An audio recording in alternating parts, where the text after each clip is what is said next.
நீங்க டிபிஎம் திருச்சபையை ஸ்தாபித்த அந்த தலைமை போதகருடைய சாட்சியை நீங்க வாசிச்சு பாத்தீங்கன்னா, அந்த தலைமை போதகர் தன்னுடைய பையன் பசினால அப்படியே துவண்டு போய் கிடக்குறாராம்.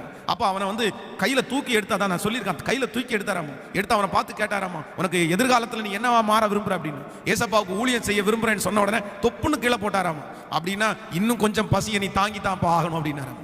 சோ பரிசுத்தவான்கள் இன்னொருத்தரிடத்துல கை நீட்டுறத அவங்க தவறு அப்படின்னு நினைச்சாங்க.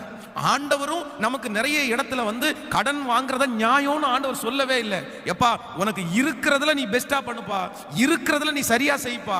பாருங்க, ஆண்டவர் வந்து பிரசங்கம் பண்ணிட்டே இருக்கிறாரு. 2-3 நாள் இப்ப கடந்து போயிருச்சு. ஜனங்கள் எல்லாரும் ரொம்ப பசினால ஆயிட்டாங்க. உடனே ஆண்டவர் சொல்றாரு, ஜனங்கள் எல்லாரும் ரொம்ப களைச்சு போயிருக்காங்க, இனி வீடுகளுக்கு போறதுக்குள்ள அவங்களுக்கு ரொம்ப கஷ்டமா இருக்கும், இவங்களுக்கு சாப்பாடு கொடுக்கணும் அப்படின்னு ஆண்டவர் வந்து அந்த சீடர்களை பார்த்து சொல்றாரு. உடனே சீடர்கள் எல்லாம் என்ன சொல்றாங்க அப்படின்னா, ஆண்டவரே என்ன ஆண்டவரே சொல்றீங்க, இத்தனை பேர், அத புருஷர்கள் மட்டும் 5000 பேர், இத்தனை பேர் இருக்கிறாங்களே, இவர்களுக்கு நம்ம எப்படி ஆண்டவர் ஆகாரம் கொடுக்க முடியும், எப்படி கொடுக்க முடியும்? உடனே ஆண்டவர் சொல்றாரு, சரி இந்த இடத்துல இருக்கிற கடைகளில் எல்லாம் போய் வாங்கினா கூட நமக்கு வந்து சரியராது அப்படின்னு சொல்றாங்க.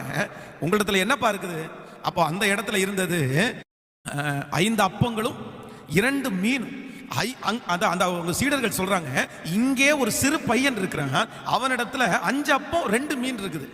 உடனே அவர்கிட்ட கொண்டு வர சொல்றாரு. ஆண்டவர் வந்து இத்தனை ஜனங்களை போஷிக்கிறதுக்கு இது பத்தாதுன்னு சொல்லல, இல்லைன்னா ஊர்ல எல்லாம் போய் வாங்கிட்டு வாங்கன்னு சொல்லல. அந்த இருக்கிறத ஸ்தோத்திரம் பண்ணி ஆசீர்வதித்து எல்லாருக்குமே கொடுத்தார். அது மட்டும் இல்ல, நீங்க தீர்க்கதரிசியை குறித்து வேதத்துல வாசிக்கும் போது, தீர்க்கதரிசி விறகு பொறுக்க வந்த அம்மாட்ட சொல்றாரு, என்னம்மா என்ன இருக்கும் ஒரு இடத்துல. அப்ப அவங்க சொல்லும் போது சொல்றாங்க, எனக்கு ஒரு இனி பெரிய பெரிய பெரிய ஆசீர்வாதம் ஒண்ணும் இல்ல, ஒரே ஒரு அடைய சுடுற அளவுக்கு கொஞ்சம் மாவு இருக்குது, இந்த மாவுல ஊத்திய ஒரு அடைய சாப்பிட்டு நானும் என் குழந்தையும் அவ்வளவுதான் சாகணும். அப்போ தீர்க்கதரிசி சொல்றாரு, இருக்கிறத கொண்டு வா, இருக்கிறத கொண்டு வா. சோ வேதம் வந்து கடன் வாங்குறத என்கரேஜ் பண்ணவே இல்லை.